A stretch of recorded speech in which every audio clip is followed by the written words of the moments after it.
Imagine with me that you're on a hike and you've decided to get to the top of a mountain. And this mountain is maybe 3,000 or 4,000 feet high enough that it's a lot of effort, but not so high that you can't do it. And as you start your journey, you find yourself winding through forests and trees, alpine meadows, and openings that allow you to see back down into the valley from where you came. And eventually, you make it to the top. And you discover there a beautiful field. And in this field, there are insects, butterflies, bees, birds flying everywhere. Not anybody else around. And you can find a spot where you can see right down back into the valley below. And as you sit there, you notice the warm breeze coming up from the valley, rushing over the top of the mountain. You can hear it echo in the trees. And you notice the clouds in the distance. On this summer's day, you start to see the formation of thunderstorms way far away. And as you start to be there and be present with yourself, you notice how the sun is moving across the sky. And you see the towns below, the lights on them come on when it turns to night. And you see this moon appear and start to watch this day and night cycle. And as you sit there steadfastly and just observe more and more, you notice how the clouds rush in during the day, they pull away at night. You see the stars come out and then fade. The insects come alive in the day and then fall away in the evening. And all this sort of animate energy is starting to become very obvious as you're watching day and night flicker by. And as you sit there further, you see those days turn into weeks. And a subtle sort of transformation is happening as you're watching this. That time itself, as it moves by quicker and quicker, the seasons start to emerge. You see the grass start to dry and die off. Trees lose their leaves. The insects drop back away. The clouds change in shape and color. The vibration within the valley is shifting. You watch winter come. And then again, spring and summer, and time is just moving so fast now. The clouds just rush in and out every second. A day just flickering by in a moment. And as you sit there even further, paying close attention to what's happening in front of you, you see whole years unfold. The cycle of the year just by in an instant. And then a decade. And at this time scale, you're starting to notice how the ground itself is alive. That the action of the rain and wind, it all starts to erode everything and move things around. In this yearly cycle, it's sort of like a blooming and then fading that happens rapidly. And then this continues to fall away, and you start to see whole decades, centuries, 1,000 years blink. It's gone. And at this time scale, you're noticing how the mountains themselves are marching across the valley. The land is alive. The rocks, they're moving. The whole thing is imbued with this amazing energy. It's animate, everything together all at once.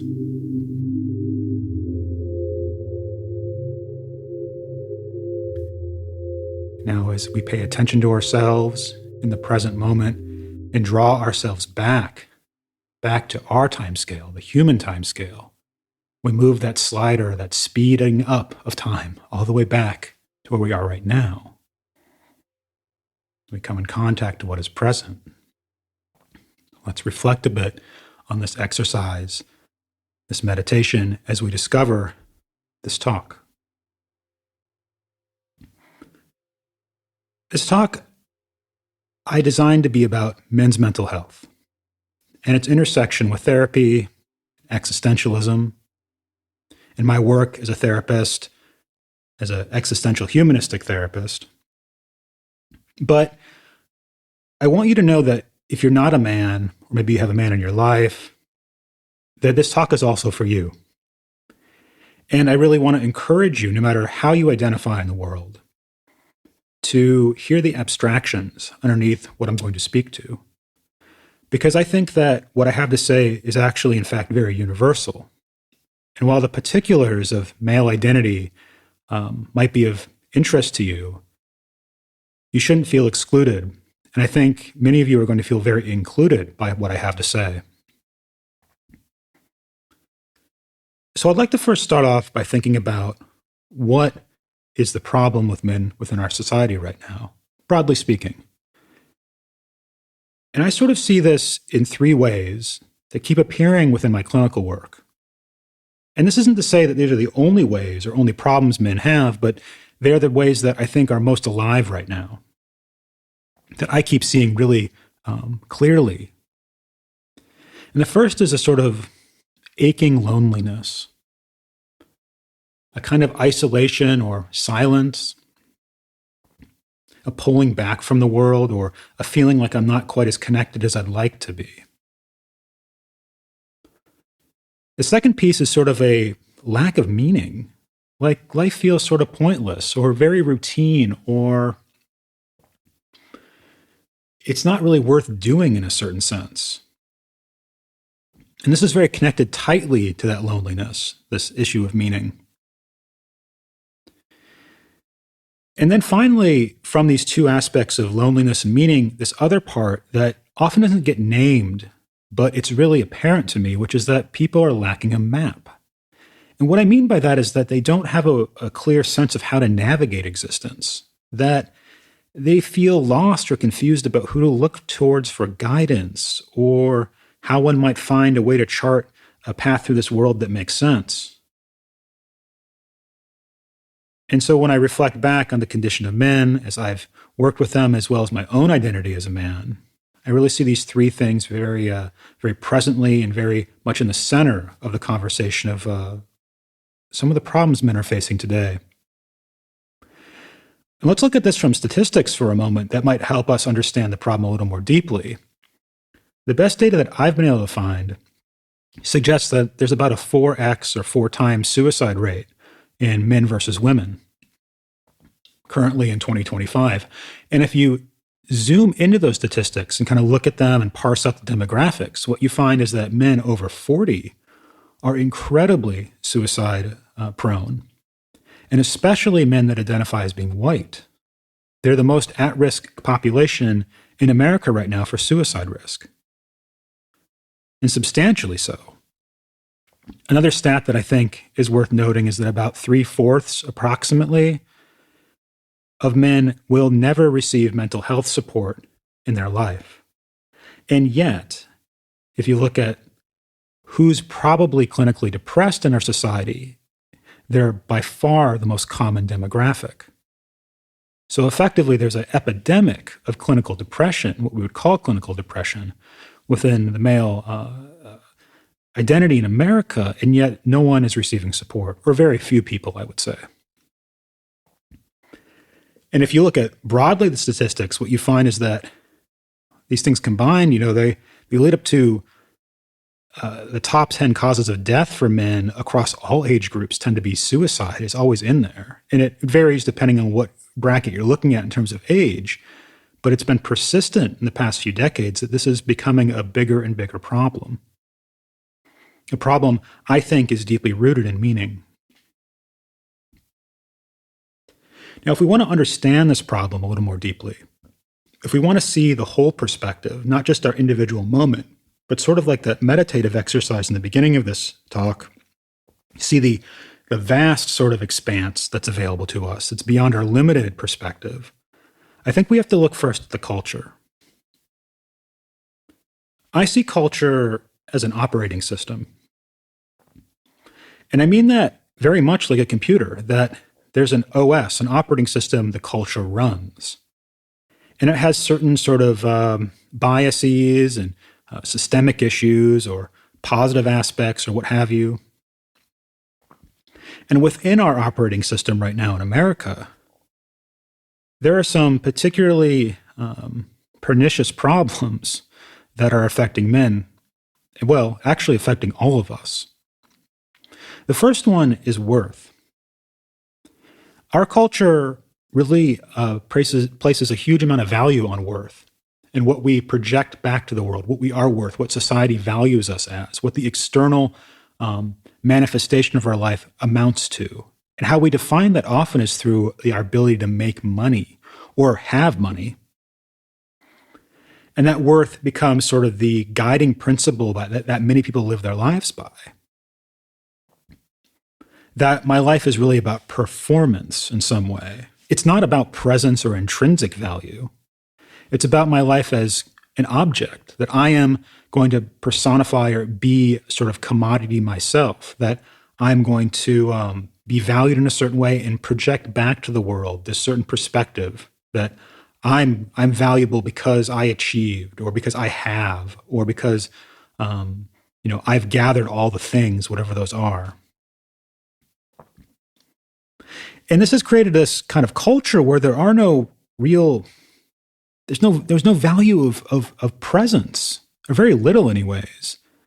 There's no rites of passage anymore. There's no rituals, all the things that you can't quantify so easily. It's hard to monetize ritual, and therefore it's sort of abandoned, And I think ultimately within this cultural operating system, there's this convergence of problems within the technology space, this sort of feeling of acceleration we're going through, of technological acceleration, where it's not even the other people that value you or don't value you that kind of tell you what you're worth, but now it's a mathematical formula, an algorithm that's telling you what you should or shouldn't see, what you should or shouldn't buy, and what you are worth in terms of math, in terms of just the hard data. What a tyranny. And I think it's easy to see within this culture we have, while silence becomes so attractive, how we want to pull back from the world, how we want to just put on a good face moving forward. We want to present as if nothing's wrong to survive, and yet internally there's this deep sense that there's this ache, something's not going right. And I think many men have become to identify that their identity as a man is wrapped up in this sort of internal silence. Just project like it's all okay, keep moving forward, keep working hard, and just hold it all in. This is cultural, but it's also intergenerational and goes back a long, long time in our history. And this sort of leads to this idea that I have that there's this kind of compression that men are experiencing. A compression they don't even realize is happening, where the internal world is suppressed. And this projection outward to being okay is what's critical. And so from that, you get these kind of outbursts and problems that come out sort of sideways, because the energy has to go somewhere. That suppressed internal needs and structures and feelings, they have to go somewhere. And so you end up with outbursts of anger. You end up with tendencies towards isolation, addiction, overuse of technology, and so on and so on. This all leads to this place, from my perspective, that I see in so many, that they lack a map. And I mentioned this before, as if there's just a blank space where there used to be a way to navigate the world. Now, I want to say here that this aspect of the map is complicated to talk about, because I'm going to present a narrative to you now that is based on my own lived context, as well as kind of a broad consensus within the culture. But it is not the whole picture. So I want to be careful about framing this too tightly. Hold this loosely, I guess is what I'm trying to say. And what I see is sort of, there used to be kind of a map in the past. And again, this is up for debate, but I think if we look at the forest through the trees, so to speak, we can see how men used to have sort of these archetypical roles they could fall into. The provider, the protector, the leader, the builder, and so on, that felt like kind of pre-described paths for people to walk within culture, that the culture sanctioned and said, this is the way to be a man in the world. This is how to do it. And it kind of gave some of the scaffolding so that people weren't building the map all alone. And I don't want to over romanticize this too much and say there was, absolutely defined path for everybody, or I'm completely correct in what I'm saying. But I do think the broad brushstrokes, we can kind of have a consensus that there used to be a more clearly defined way to be. And so I think that for most men, they're caught in this sort of gap between the past and the present, where there used to be sort of more scaffolding and structure around how to exist.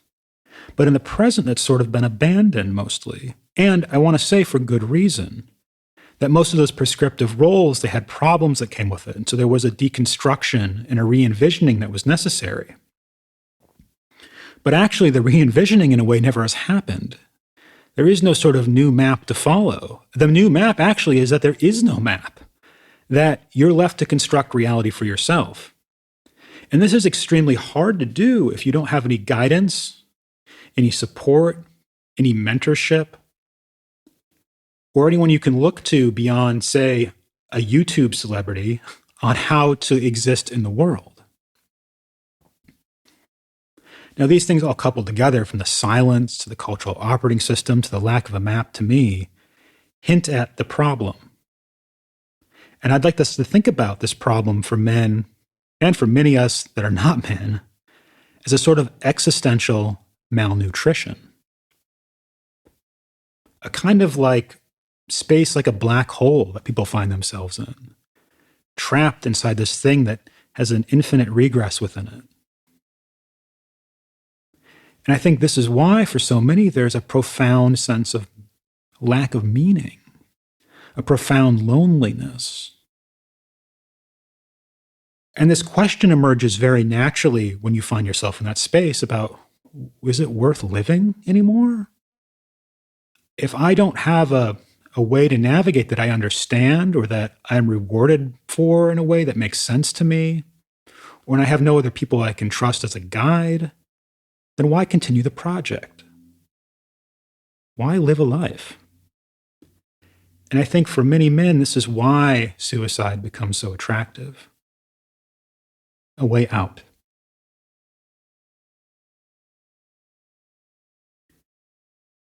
So if we're going to look at this situation, we have to understand fully the kind of the well or regress or black hole, or however we want to think of that, the structure that's pulling people inward. And again, it's part cultural, it's part individual.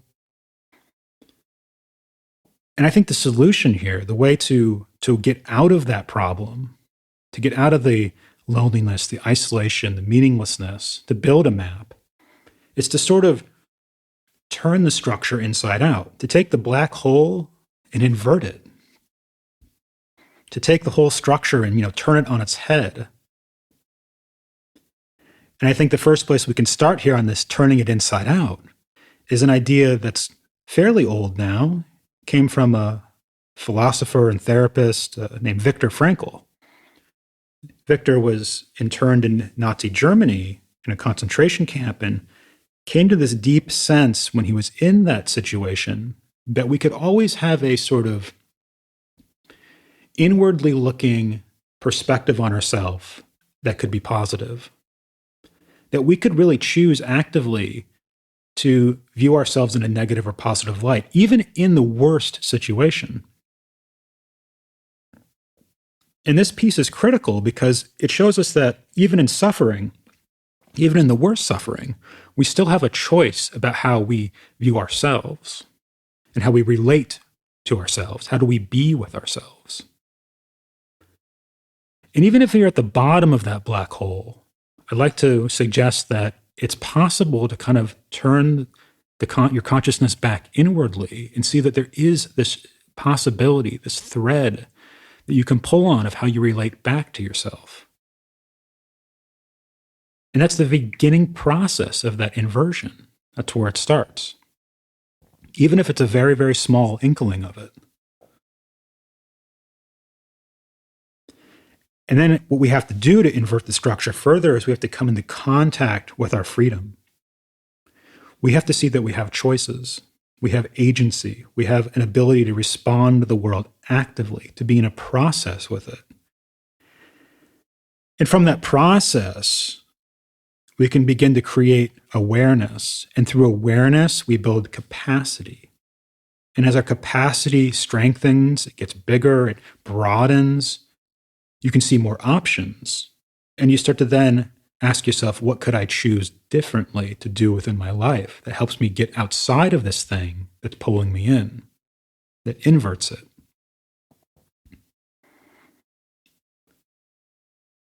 And we have to see that as we do that, as we engage our freedom very actively, that there's this kind of issue that comes up very quickly for people. And I see it all the time clinically, in that the more that we're in contact with our awareness around our freedom, the more a sort of existential anxiety will appear.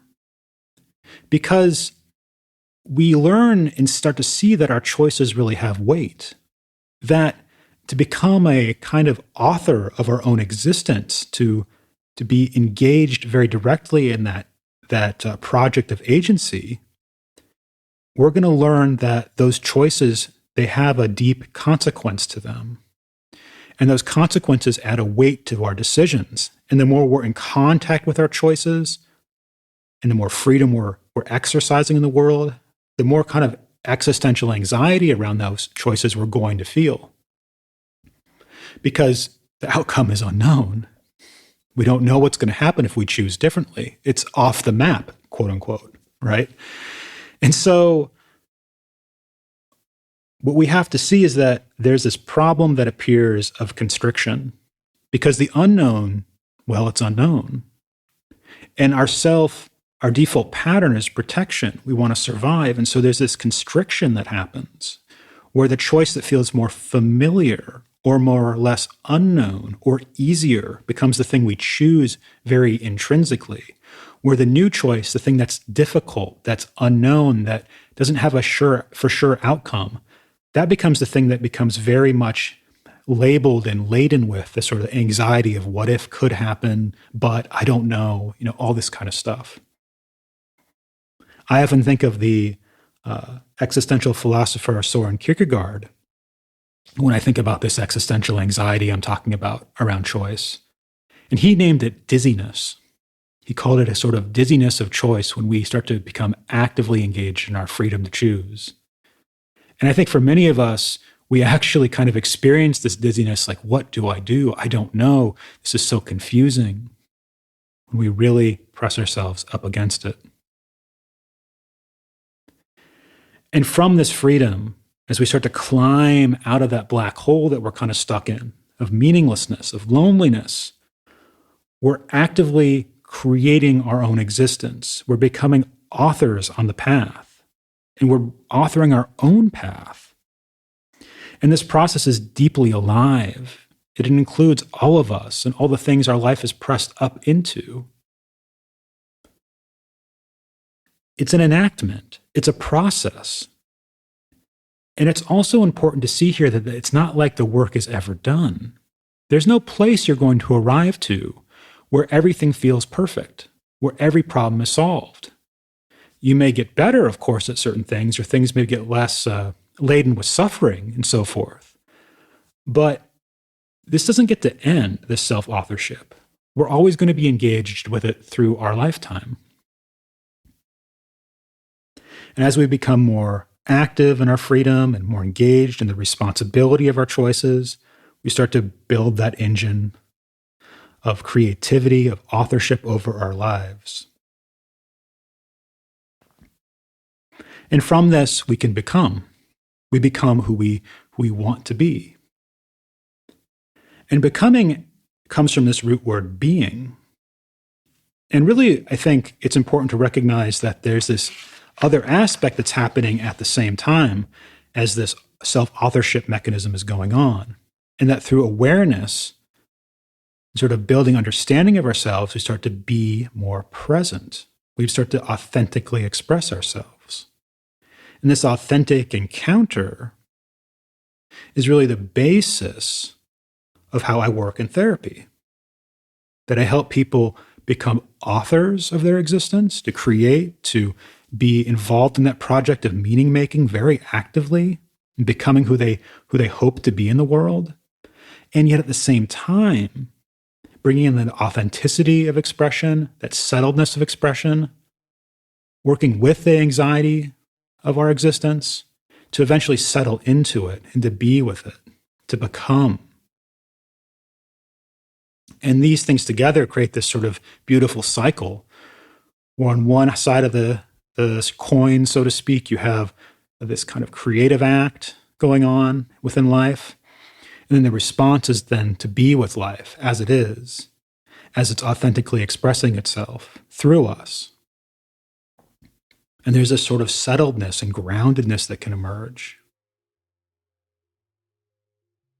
And through time and that investigation, especially with the support of an other that knows how to navigate this, we start to feel less like objects. We start to feel more like whole selves that are investigating the world fully, that are feeling everything deeply, that are kind of becoming together with all things. And I'd like us to look a little bit deeper, too, at this issue of being now and what I'm talking about, and suggest there's something even further that we can look at and might understand about this problem of men within our culture, and broadly speaking, actually all of us within our culture right now. What is this being really about? What is it? There's this word that comes from, it's very, very old. The English word I'm referring to is spiritual. It comes from the Latin root spiritus. And the way that was originally conceptualized, spiritus, is to breathe or to live, or the life energy within, or even the word wind has roots in this word spiritus. The animating principle of existence is another way to think about it.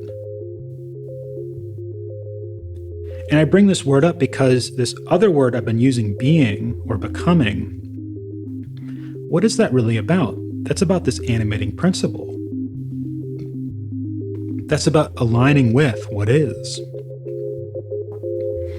And so this kind of endeavor we're on, it has this sort of spiritual connotation.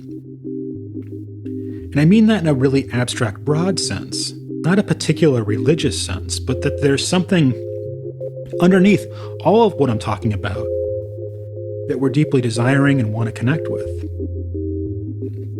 And through that process of becoming and being with, and then that creative response, we can tap deeper and deeper into that sort of alignment and source energy that is below all of our experience.